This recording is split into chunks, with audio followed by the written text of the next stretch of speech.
You say this man has a real singing talent. Lucifer Jones nodded as Mr. Sereph steepled his fingers and smiled at him. Well then, I suppose we owe it to him to have a look. Where exactly is this fellow? North side of Atlanta. He says he wants out of his contract, and if his voice suddenly stops being profitable, he believes they'll leave him alone. What about you, Mr. Jones? Do you believe they'll just leave him alone? Lucifer shrugged. Not really, but he does have quite a lot of talent. We'd be a fool not to go have a look. Mr. Sereph shrugged and grabbed his coat. Then by all means, let's go have a look. He told Natalia that they'd be going out for a bit, and climbed into the black Lincoln that Mr. Sereph had acquired within a week of arriving here. It was a nice car. Mr. Sereph had wanted one for quite a while, but it had never really been something that he thought to own.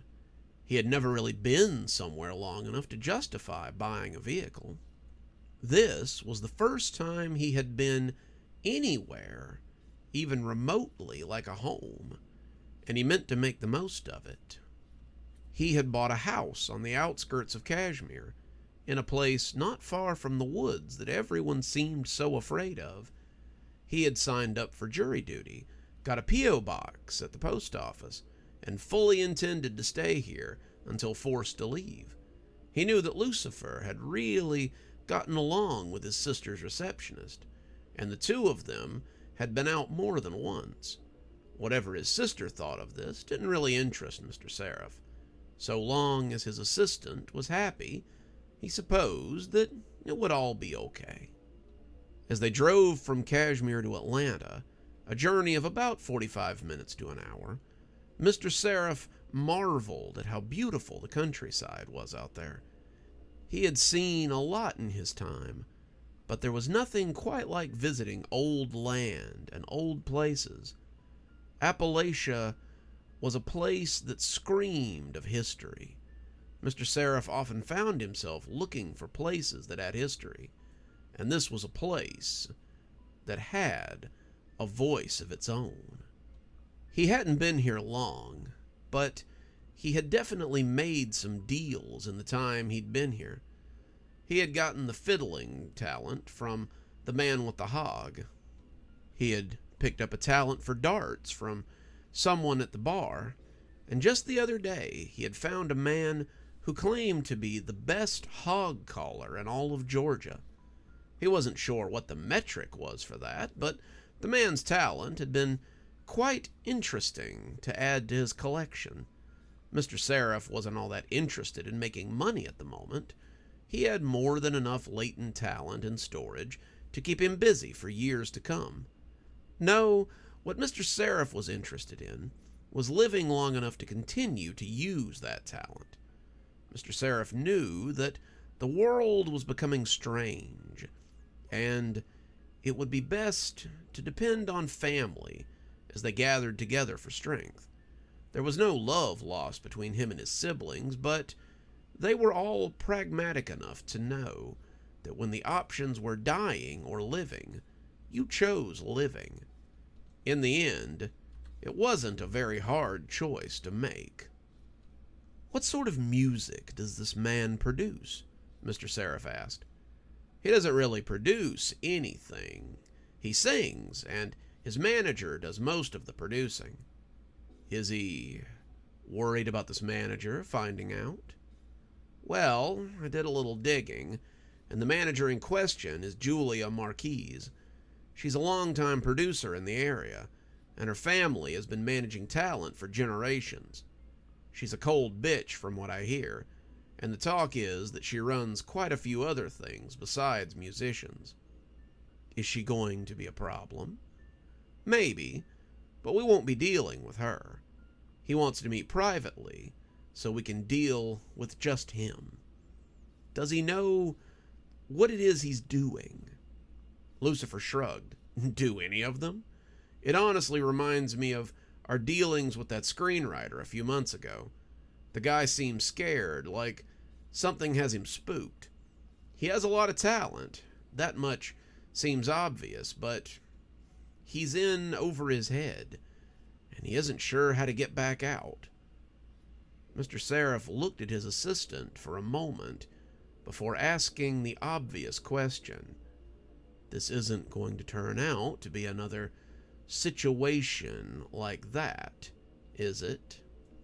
I sure hope not. It doesn't sound supernatural. It sounds like gang stuff to me.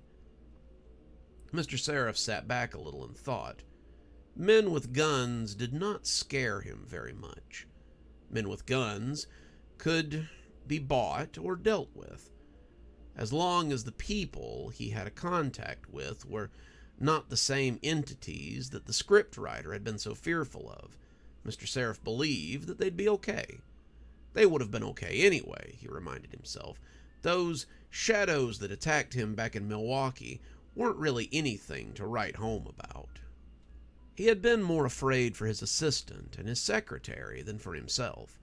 Those shadows had been strong, but not as strong as he or any of his siblings. He thought this, but even as he did, he realized he couldn't be sure. He had never seen anything like them before, and it seemed right to err on the side of caution.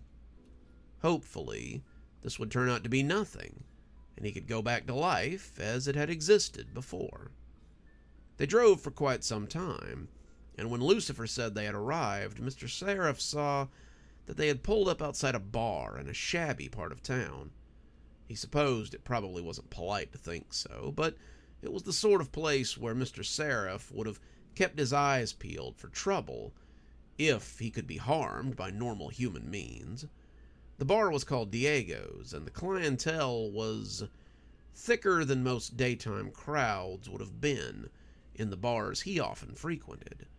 That was fine, he supposed. These people had just as much right to trade as he did, but it didn't exactly speak volumes of the place when day drinking was a necessity.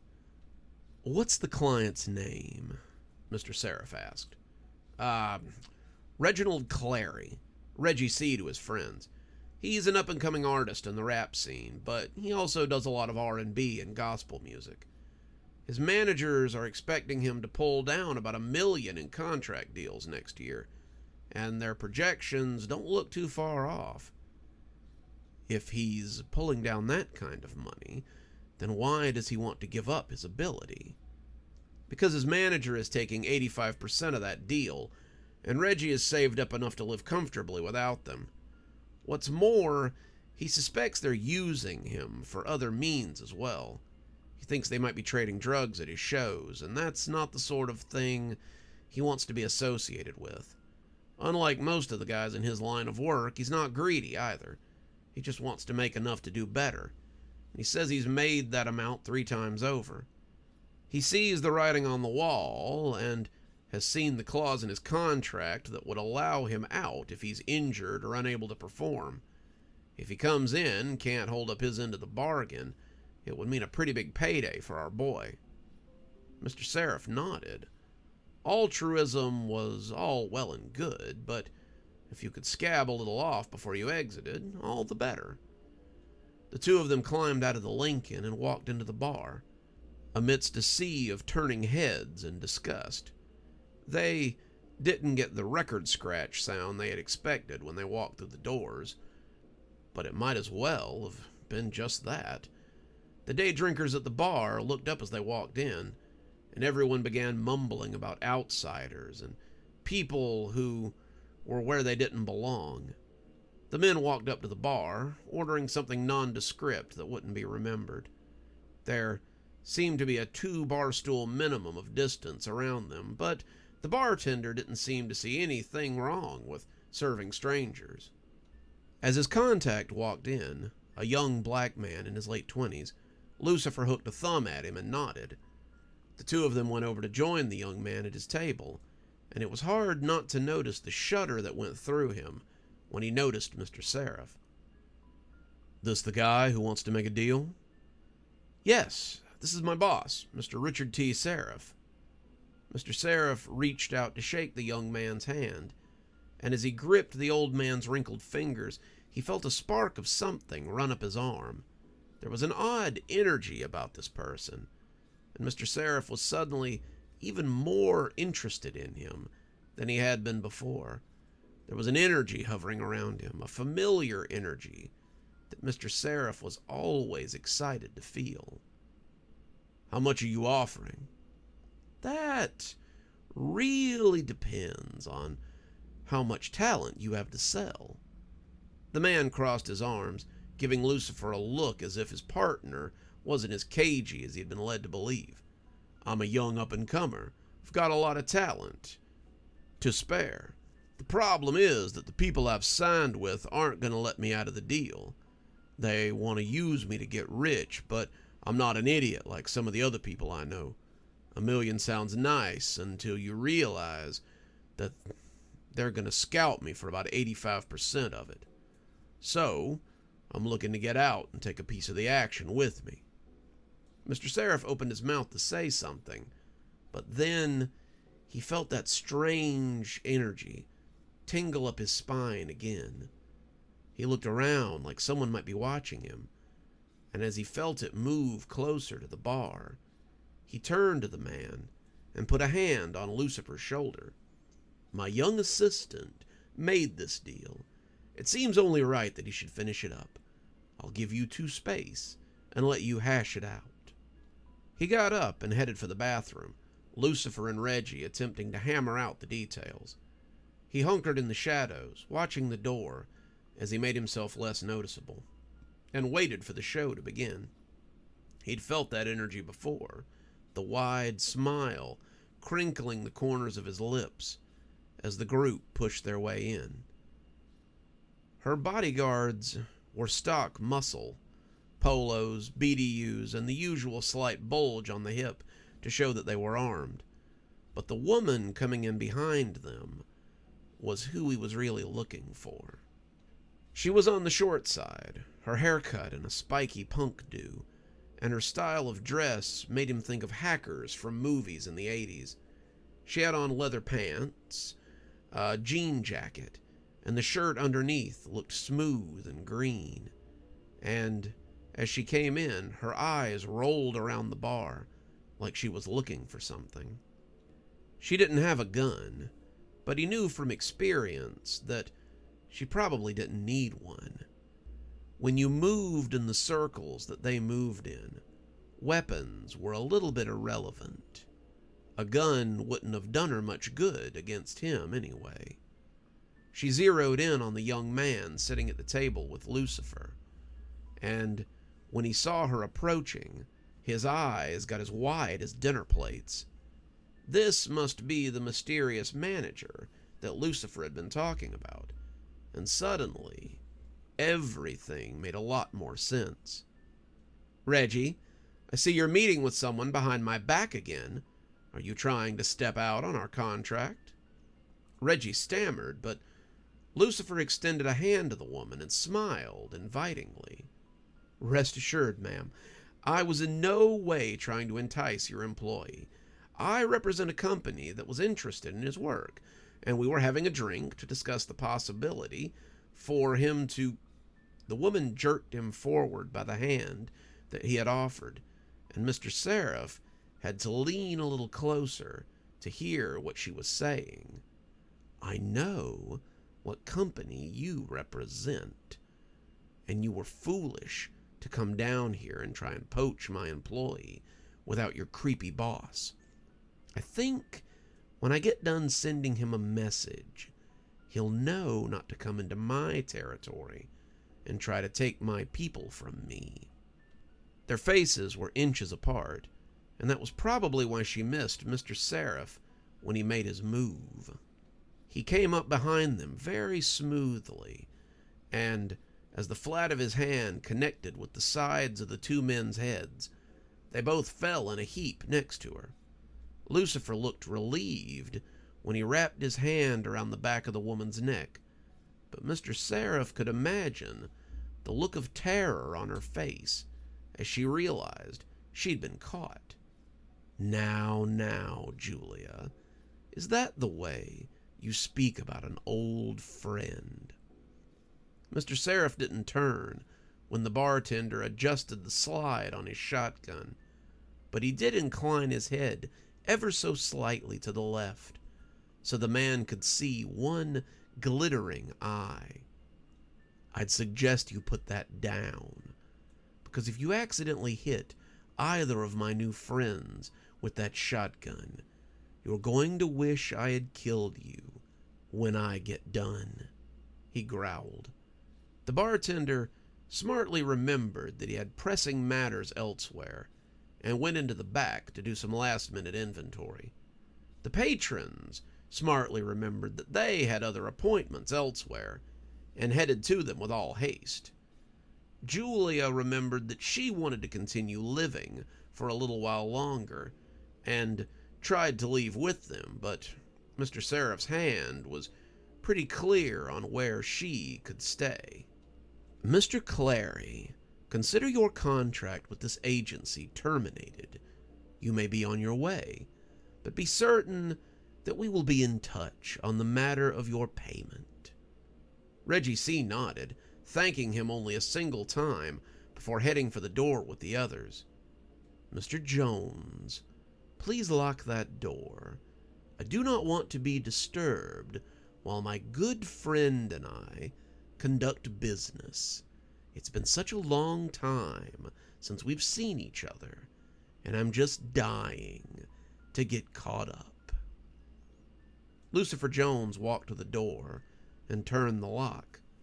The walls of the bar were almost thick enough that you couldn't hear the screaming, but he was certain that a few of the homeless people who resided in the back alley had heard the exchange between Mr. Sereph and one of the few remaining muses in the world.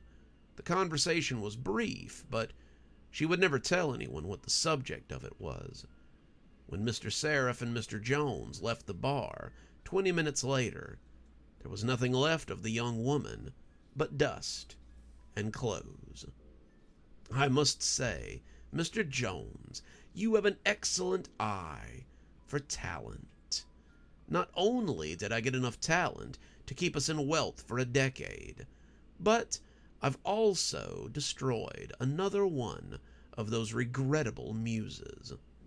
Not to mention, we're owed a favor by a person of distinction in the music industry. It has been quite a day. I do hope that means you're upping my commission from 15% to 20%, Lucifer said as he climbed into the driver's seat. Mr. Sereph laughed. "That's what I love about you, Mr. Jones.